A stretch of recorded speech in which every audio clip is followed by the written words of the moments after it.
Hi, my name is Will and welcome to the Distorted Transmission for today. Since their formation in the winter of 2016 in Tamaki Makaurau, post-metal doom quartet Thousand Limbs has continued to paint the most visceral of pictures with instrumental sound.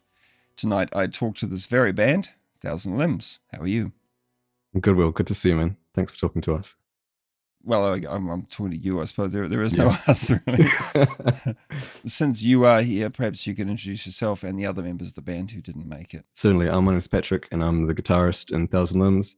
So Andrew is the other guitarist, Nick Baldwin on bass, Stu Harwood on drums, and also we've recently been joined by Grady Gottler from Parasitic Infestation, who's our live guitarist now that Andrew's moved city. For the sake of those who are tuning in now and perhaps missed the memo or missed past interviews, etc., or are new to the band altogether, can you give me a very quick overview of the band's history? So yeah, we formed in 2016, just not long after another band that Nick and Andrew and I had been in, and so we started writing and arranging. Then we recorded our first EP in 2018 with Dave Rhodes. That was Woe, and then we did a second EP Mara in 2020, and then we've been working on this full length the whole time. So some of these songs on the full length we're about to release were we played them at our first show, but the album's all ready to go, and we're releasing it on July 19th. I've interviewed you several times over the course of the band's journey, namely when you released your first EP, Woe, in 2018, as you just mentioned, then the second EP, Mara, in 2020. Between then and now, you've released a few singles, which are actually part of this upcoming album that you also just mentioned, the Aurochs. Now, I did some research because I didn't know what that was. The Aurochs is an extinct cattle species considered to be the wild ancestor of modern domestic cattle. So we learn something every day. They are depicted in, here we go, big word, Paleolithic cave paintings, Neolithic petroglyphs, ancient Egyptian reliefs, and Bronze Age figurines. It symbolized power, sexual potency, and prowess in religions of the ancient Near East. Its horns were used in votive offerings as trophies and drinking horns. So, why did you choose this particular beast to be the sort of the front and center motif for this album? The album itself is based on 10 wood carvings based in Zen Buddhist practice called the ox herding pictures. So, and it follows it's a parable about the practice of Zen Buddhism, and it has an oxen getting lost in the woods and a person coming in to find it, fighting it, bringing it back out, and there's a whole story there. So each of the songs, the 10 songs on the album, each one is based on one of the 10 woodcuts, and so just so yeah, instead of calling the album the Ox, we just went with the Aurochs, which is the granddaddy of the big cows and the bovine. So yeah. How did you sort of stumble across this concept? I mean, you could write about anything. Why did you specifically pick that? I mean, The concept came in my mid late 20s. I'm nearly 40, but back then that's when I'd started practicing Zen Buddhism, and so I had this idea for writing music based on these woodcuts. I stopped practicing for many years, and that's where I was like, I couldn't finish the record because it wasn't sincere. It wasn't really a part of my life, and that's where we released the other two EPs in the meantime. And I started practicing again in 2018 with a local Zen Sangha. So I kind of had the momentum to actually finish this record because I was practicing again. And the rest of the guys in the band, they don't practice, but I told them what the concept was, and they all were all on board with it, and they interpreted it in their own way, their arrangements, their own personal parts of their own journey with it. But that was the kind of, I know with instrumental music, it's always good to have an extra musical kind of thing to guide it, so it's not just riff soup. You do have something of a narrative to it. that's always one of the hurdles I've sort of contemplated about being in that kind of band. Like, how do you, particularly an album where, like you can't just, I mean, I guess you could just write, 8 songs and throw them on, but having a structure to them or having some kind of idea behind them certainly gives more weight to the release. Yeah, absolutely, it gives it some coherence. And we could kind of approach it like a film score where you have like motifs, like light motifs. There's like a little 4 note like idea that is the representation of the ox or the bull in the woods, and that creeps in and out of the songs in different keys and different inversions and arrangements. So yeah, little Easter eggs throughout the songs of, hey, there's that bit that's creeping back in again. So yeah. Yeah, I did notice as I sort of listened to it today and the other day. Thank you for like sharing it with me early, so I could get my head around it. I have heard your older work, and I was trying to compare what you had before, and I actually thought this album was a little bit more produced, like it had lost a little bit of its grit. But when I listened to Woe and Mara, I actually realized that that's not the case at all. It's actually very representative of your past works as well. So there is this uniformity throughout. So congratulations on that. I guess it's from using Dave Rhodes regularly. Absolutely. He's keeping everything, in the same wheelhouse. Of course, yeah, he did our first two EPs, and then we got to do this record with him. So he understands the project. He understands all of us, and I know he's really nice to us in the studio. He knows how we work, and it's funny you mentioned the grittiness comparison.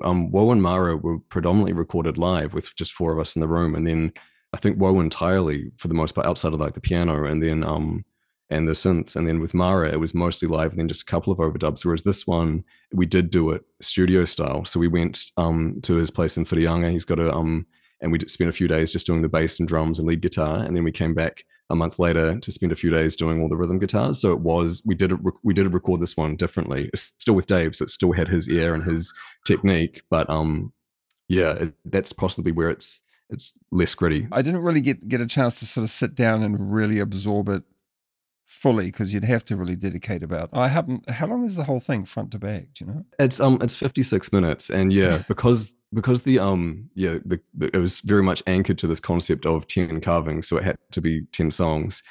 Yeah, it meant that I made it too long. We're not doing a vinyl for this one because it's too long. Like it's like, so I've already started writing the next record. It's like, okay, 40-minute cap on these songs. Like, so but yeah, so it's 56 minutes. So it is on the longer end. A double vinyl would be incredibly expensive, but you could release it in two, like the Aurochs Part 1, the Aurochs Part 2. You could release it as 2 albums over a couple of years. On the 10-year anniversary, we'll save up and do a double vinyl or something like that. Sure, do a GoFundMe or something. All right, so I did mention Dave Rhodes. You mentioned Dave Rhodes too, but I thought maybe we can go a little bit more in depth on the production side of things. Who was responsible for sort of bringing this concept to life behind the scenes? So who was involved? Certainly. So yeah, Dave, we were stoked to work with him again, and it was it was really lovely because it was like, because Nick and I are both high school teachers, so it was over our summer holiday. We got to do 2 trips to Whirianga, which is beautiful, and yeah, it was just like a working holiday where you get to make art with your friends. It was really, really lovely, and yeah, so he did the mix as well, and then Luke Finlay from Primal Mastering did the master, and so yeah, he and Dave have a really good working relationship, so that worked really nicely, and he'd come recommended from Dave and from some of our friends who'd used him as well, which was really great. Was it the first time that you'd actually gotten Luke to master it? I think your earlier stuff was somebody else, wasn't it? That's right. Yeah, the first 2 EPs with Brad Boatwright in the States, who we love as well. Like, I was really stoked with what he did. Dave recommended Luke just because those 2 like know each other. So in the master mix stage, they could just give each other notes during that. So that made that a lot smoother if there did need to be tweaks here and there. And our friends Ginzu and Steak Knives, they'd used him for their album like the year before or 2 years before. And yeah, John from Ginzu was stoked on Luke. He was like, he came highly recommended. So I believe you have a show coming up. Maybe we should quickly plug that before we move on. Certainly, yes. So Grady, who's doing live guitars with us now, he's in slam band Parasitic Infestation, who you interviewed recently. And so they've invited us to play a show with them on the 5th of July at Big Fan, which I'm really excited to play. I've never played Big Fan before. I've been there, but I've never played it. So I'm really looking forward to that. And I think it's a licensed and all ages show. So yeah, Nick being a high school teacher, he's already told a bunch of his students to come along. So it should be a fun night.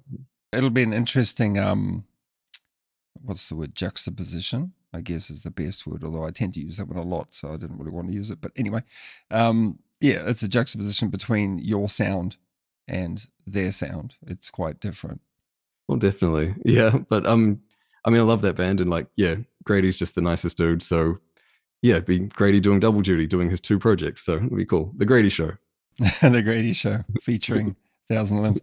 Yes. Speaking of shows, you mentioned just before we press record, you played a Wellington show, and there was a funny story to share. Oh yeah, so we played Wellington just a month ago at the time of recording, with Spook the Horses and Distance and Murgatroyd, which we were really looking forward to. Stu, our drummer, he'd been filling in for indie band Hardy Unclear, who are our friends, and then he got hired full time, and they're on a French label, so they'd already booked a whole bunch of shows in France. So that collided with our show in Wellington, so he wasn't going to be able to do the show. And Callum, who's the singer from Spook the Horses, is an incredible drummer as well. So while we were kind of fretting in the group chat, he's like, "Look, I'll learn your set and I'll play two sets for the show," which was massive of him. It was huge. And so I went down a month before the show just by myself, and we went through 2.5 songs. And then on the morning of the show, we played the set at his rehearsal space, and like, all right, cool, let's do it public in a couple of hours. And yeah, he was just I mean, he saved the day. Like, there was a difference between us playing and not playing, was him doing that, and he was just such an intuitive player. It was really fun. And yeah, so that was just it was, and just Wellington's great. Like, it's like I'd never played Valhalla before, so that was a real treat. And like, lots of people involved in the project along the way were all at the show. Like, Amber, who's made our music videos, was there. Kim and Courtney, the designer and screen printer who did our t-shirt, they're good friends of Nick. They did the mish out from out of town to come watch. Like, some of my family were there. Like, it was really nice. Yeah. Did you notice any difference playing with a different drummer, although pretty much playing the same songs? But was there a difference in nuance?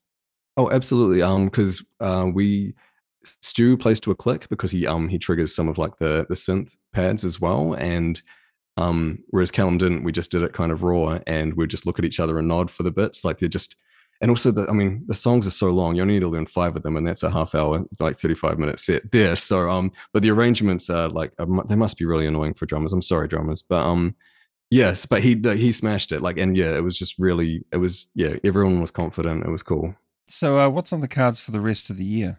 Yeah, we've got one more single coming out June 21st. And then the full album comes out on the 19th with that show in between them. And then we'll definitely get some more shows around the country just towards the end of the year. So we'll be keeping busy there. That was a pretty in-depth interview. I think we did very well, didn't we? We did, Will. Yeah. Good on us. Covered everything. All right. So just as we wrap it up nice and tidily, is there anything you'd like to add personally to it? We're really looking forward to releasing this album. I must admit, we recorded it 2 years ago, and I'm really bad at promo stuff. So it's finally coming out. So I'm very excited to share it with everybody. And you've already released, I think, was it 3 songs from it?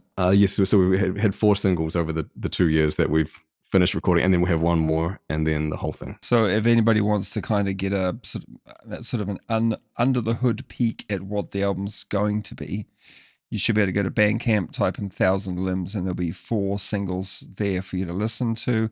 And there'll be another 6 tracks that won't be the same, but similar vein on the album that comes out soon. So jump over there and yeah, support your local music. All right, mate. Well, it was awesome to see you again. Hopefully I'll see you in another, I don't know, 2 years when you got the next album. Awesome. Hey, thanks very much, Will. It's always good to see you, bro. I guess we should say goodbye to everyone. Goodbye, everybody. See you, everyone. And thanks for watching.